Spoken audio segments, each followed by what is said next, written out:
Hi guys, అందరికి కూడా good morning. ఇవాళ వీడియోలో ఏంటంటే కెనరా బ్యాంక్ నుంచి అయితే జాబ్ నోటిఫికేషన్ అనేది అయితే రిలీజ్ అయింది. సో మనకు రిలీజ్ అయింది వచ్చేసరికి గ్రాడ్యుయేట్ అప్రెంటిస్ జాబ్స్ అనేది అయితే రిలీజ్ కావడం అయితే జరిగింది. మనకి నోటిఫికేషన్ రిలీజ్ అయింది వచ్చేసరికి 22వ తేదీ సెప్టెంబర్ 2025 అయితే మనకైతే నోటిఫికేషన్ అనేది అయితే రిలీజ్ అయింది. So online application starting date వచ్చేసరికి 23వ తేదీ సెప్టెంబర్ 2025 స్టార్ట్ అయ్యి 12వ తేదీ అక్టోబర్ 2025 నాటికైతే ఎండ్ అయితే అవుతుంది. సో మనకు మొత్తం రిలీజ్ అయినటువంటి అప్రెంటిస్ జాబ్స్ వచ్చేసరికి 3500 జాబ్స్ అనేది అయితే రిలీజ్ కావడం అయితే జరిగింది. సో ఇవి వచ్చేసరికి ఆల్ ఓవర్ ఇండియా అయితే రిలీజ్ కావడం అయితే జరిగింది. సో ఫస్ట్ మనకి ఆంధ్రప్రదేశ్ స్టేట్ నుంచి వచ్చేసరికి లోకల్ లాంగ్వేజ్ వచ్చేసరికి తెలుగు లేదా ఉర్దూ అయితే వచ్చి ఉండాలి. మనకు మొత్తం రిలీజ్ అయినటువంటి జాబ్స్ వచ్చేసరికి ఆంధ్రప్రదేశ్ స్టేట్ నుంచి మొత్తం 242 జాబ్స్ అనేది అయితే రిలీజ్ కావడం జరిగింది. సో కేటగిరీ వైజ్ చూసుకుంటే ఎస్సీ వాళ్ళకి 38, ఎస్టీ వాళ్ళకి 16, ఓబీసీ వాళ్ళకి వచ్చేసరికి 65 జాబ్స్, ఈడబ్ల్యూఎస్ వాళ్ళకి 24 అండ్ ఓసీ వాళ్ళకి వచ్చేసరికి 99 జాబ్స్ అనేది అయితే రిలీజ్ కావడం అయితే జరిగింది. సో ఇది ఆంధ్రప్రదేశ్ స్టేట్కి సంబంధించి వేకెన్సీ డీటెయిల్స్ అండి. అండ్ నెక్స్ట్ వచ్చేసరికి తెలంగాణ వచ్చేసరికి సేమ్ లాంగ్వేజ్ వచ్చేసరికి తెలుగు లేదా ఉర్దూ వచ్చి ఉండాలి. సో మొత్తం మనకు రిలీజ్ అయింది వచ్చేసరికి 132 జాబ్స్ అనేది అయితే రిలీజ్ కావడం అయితే జరిగింది. సో ఈ యొక్క ఆంధ్రప్రదేశ్ స్టేట్ నుంచి అయితే సో ఎస్సీ వాళ్ళకు వచ్చేసరికి 21 జాబ్స్, ఎస్టీ వాళ్ళకు 9, ఓబీసీ వాళ్ళకు వచ్చేసరికి 35 జాబ్స్, ఈడబ్ల్యూఎస్ వాళ్ళకి 13 అండ్ ఓసీ వాళ్ళకు వచ్చేసరికి 54 జాబ్స్ అనేది అయితే రిలీజ్ కావడం జరిగింది. సో ఇవి కేటగిరీ వైజ్ వేకెన్సీ రిలీజ్ అయినటువంటివి. అండ్ వీడియోను చాలామంది చూస్తున్నారు కానీ లైక్ చేయట్లేదు గాయస్, ప్లీజ్ లైక్ అయితే చేయండి.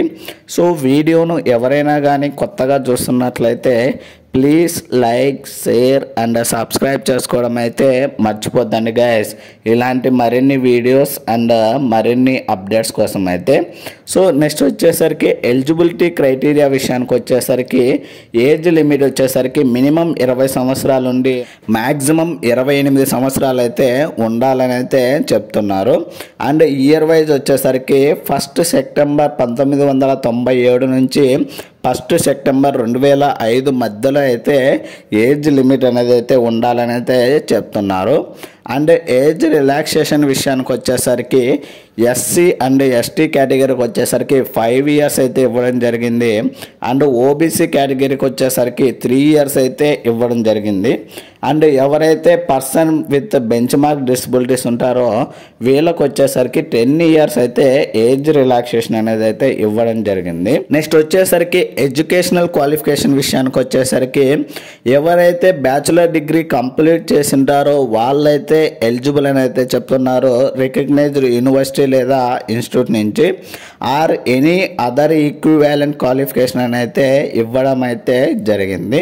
సో నెక్స్ట్ వచ్చేసరికి ఈ యొక్క పీడిఎఫ్ యొక్క లింక్ని అయితే నేనైతే కింద డిస్క్రిప్షన్లో ఇస్తాను, అక్కడికి వెళ్ళి అయితే చెక్ చేయండి గైస్. ఈ యొక్క అప్రెంటిస్ ట్రైనింగ్ వచ్చేసరికి 1 ఇయర్ అయితే ట్రైనింగ్ అనేది అయితే ఇవ్వడం జరుగుతుంది. సో ఇది వచ్చేసరికి ఓన్లీ పర్మనెంట్ అయితే జాబ్స్ అయితే కాదండి, ఓన్లీ అప్రెంటిస్ జాబ్స్ అండి. సో ఆఫ్టర్ 1 ఇయర్ తర్వాత మనకైతే సర్టిఫికేట్ ఇచ్చేసి పంపించడం అయితే జరుగుతుంది.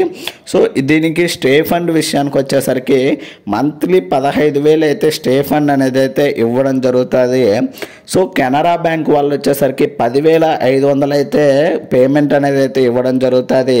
అండ్ రిమైనింగ్ 4,500 వచ్చేసరికి గవర్నమెంట్ నుంచి అయితే ఇవ్వడం అయితే జరుగుతుంది. అప్రెంటిస్ యాక్ట్ ప్రకారం అయితే మనకైతే శాలరీ అనేది ఇవ్వడం జరుగుతుంది. సో టోటల్గా మనకు శాలరీ వచ్చేసరికి 15,000 అయితే స్టే ఫండ్ అనేది అయితే ఇవ్వడం అయితే జరుగుతుంది. దీనికి అప్లై చేయడానికి వచ్చేసరికి www.nats.ac.in www.education.gov.in అనే వెబ్సైట్లోకి వెళ్ళి అయితే మనమైతే అప్లై చేయాల్సింది అయితే ఉంటుంది. అండ్ సెలక్షన్ ప్రాసెస్ విషయానికి వచ్చేసరికి మనల్ని అయితే ఏంటంటే మెరిట్ బేస్ మీద అయితే సెలెక్ట్ చేయడం అయితే జరుగుతుంది. సో ఆ యొక్క మెరిట్ బేస్ వచ్చేసరికి ఇంటర్మీడియట్ అండ్ డిప్లొమా క్వాలిఫికేషన్ ఉంటే డిప్లొమా క్వాలిఫికేషన్ మీద అండ్ మనం డిగ్రీ మీద క్వాలిఫికేషన్ మీద అప్లై చేస్తున్నాం కాబట్టి మనల్ని అయితే మెరిట్ బేస్ మీద అయితే మనల్ని అయితే సెలక్షన్ చేయడం అయితే జరుగుతుంది. దీనికి అప్లికేషన్ ఫీజు విషయానికి వచ్చేసరికి SC ST and physically handicapped వాళ్ళకి వచ్చేసరికి ఎటువంటి అప్లికేషన్ ఫీజు లేదండి. సో వాళ్ళైతే ఫ్రీగా అయితే అప్లై అయితే చేయొచ్చు. అండ్ ఎవరైతే OC OBC and EWS candidates ఉంటారో వాళ్ళకు వచ్చేసరికి 500 రూపాయలు అయితే అప్లికేషన్ ఫీజు అనేది అయితే ఇవ్వడం అయితే జరుగుతుంది. సో దీనికి అప్లై చేయాలంటే ఆల్రెడీ చెప్పుకున్నాం ఇంపార్టెంట్ డేట్స్ 23వ తేదీ సెప్టెంబర్ 2025 స్టార్ట్ అయ్యి 12వ తేదీ అక్టోబర్ 2025 నాటికైతే ఎండ్ అయితే అవుతుంది. సో మనం ఏంటంటే అఫీషియల్ వెబ్సైట్లోకి వెళ్ళి అయితే అప్లై చేయాలి. www.canarabank.bank.in అనే వెబ్సైట్లోకి వెళ్ళి అయితే అప్లై చేయాల్సింది ఉంటుంది. సో అక్కడికి వెళ్ళి కెరియర్ సెక్షన్లోకి వెళ్ళి సో రిక్వైర్మెంట్లో graduate apprentice in Canara Bank అని ఉంటుంది. అక్కడికి వెళ్ళి అయితే మనమైతే అప్లై చేయాల్సింది అయితే ఉంటుంది. సో ఇది కెనరా బ్యాంక్ నుంచి రిలీజ్ అయినటువంటి అప్రెంటిస్ జాబ్స్ సంబంధించి నోటిఫికేషన్ సంబంధించి ఫుల్ డీటెయిల్స్ అయితే గైస్. సో ఇలాంటి మరిన్ని వీడియోస్ అండ్ మరిన్ని అప్డేట్స్ కోసం అయితే please like share and subscribe చేసుకోవడం అయితే మర్చిపోద్దండి guys. Thank you for watching.